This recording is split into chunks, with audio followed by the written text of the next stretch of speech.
I knew he had an okay jab, but his jab was okay, you know. His fakes, though, I could tell he was just level changing the fake. He was able to like kind of lower me to sleep and then grab me for the clinch, you know, where he'd fake and then all of a sudden he was grabbing me and we were up against the fence. And there was other areas where I felt real good, actually. When he got into my legs, I felt I could wrestle with him all day. I hate coming up short. I'm not going to make no excuses. He was a better man tonight. There were some areas where I didn't give him enough credit, and there were some areas where I felt with a better training camp, I could definitely surpass him. And I think I showed a lot of my wrestling on 6-8 notice that I'm not too easy to take down or to hold down on the ground. I made a lot of mistakes. I tried to fight in spots since I didn't feel my gas tank was at the greatest, and he fought in better spots, you know, right when I'd get loose and start to open up. He was able to clinch me up and take it back into his world, so I'm not going to take nothing away from him. He won fair and square. I'll do whatever it takes to get back in front of that man and compete again and get my hand raised. I just feel like I let a lot of people down, man. It was a shitty performance.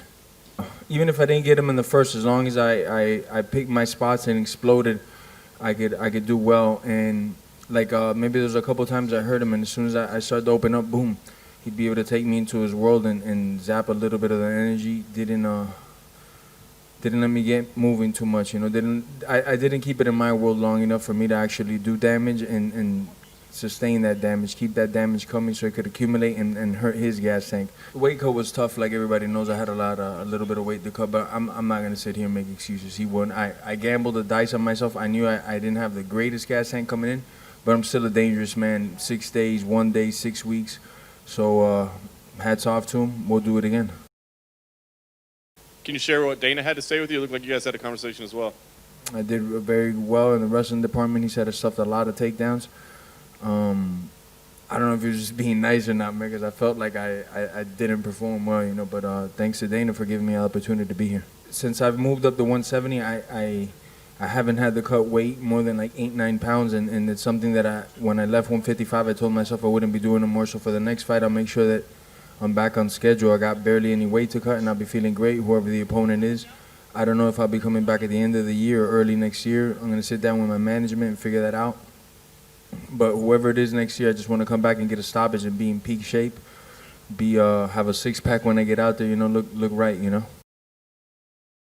I just feel like, especially me and him now, we don't have to promote the next fight like that. We don't have to talk about each other's religion or ethnicities or nothing like that. You know, he said some things that weren't necessary, and I'm sure I said some things that probably weren't the best. I just think about the future generations. You don't have to promote fights like that or sell pay-per-views. I heard that this card did great anyways, you know, but I feel it doesn't have to be promoted like that, especially for the younger guys coming up. They don't need to think that you always need to talk shit to sell a pay-per-view, you know, or disrespect the man's religion or anything like that. So we'll do it again, you know. A lot of people make the excuse for me 6-day notice, but it's no excuse. Once you sign that dotted line, well, you shouldn't have signed that dotted line if you weren't in the best shape ever to compete for a world title. So I just feel like that. I just feel that I should have been in overall better shape, you know. So it's just a matter of time before I get back in there. The fragile guy with the MAGA hat, definitely not him, because he got finished by this guy with a full training camp. He had like 12 weeks and he got finished. So I think that guy's below me and this dude by a lot, you know. 6-day notice and I was nowhere near getting hurt or getting put out, you know. The gas tank wasn't the best, but I wasn't going nowhere as far as damage goes. Everybody could see that. So definitely not that punk. Leon Edwards, I don't know if the numbers make sense, or whoever it is, if the numbers make sense and it gets me closer to the title. Coach Mike Brown, he was not here. Was he FaceTiming with you between rounds, the coach's corner there? Yeah, he was FaceTiming with my manager, Abraham Cowell, giving out some inside details and stuff, and saying things that my manager was relating to me. It's just my body wasn't reacting after like the second round. I just didn't have that pop to give Mike what he wanted, but he was giving great advice.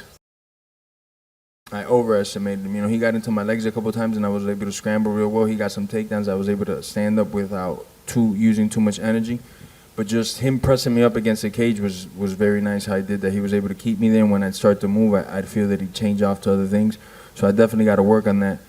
I got a good formula in my head, though, on how to beat him the next time. I thought I had the formula. Now I know the formula. It takes a lot of gas tank, a lot of conditioning, a lot of more wrestling rounds with high-level guys. So I definitely got a square root on how to beat this guy. If you guys are enjoying the content, please leave a like, subscribe, as it really does help the channel out. And I will be seeing you guys in the next video.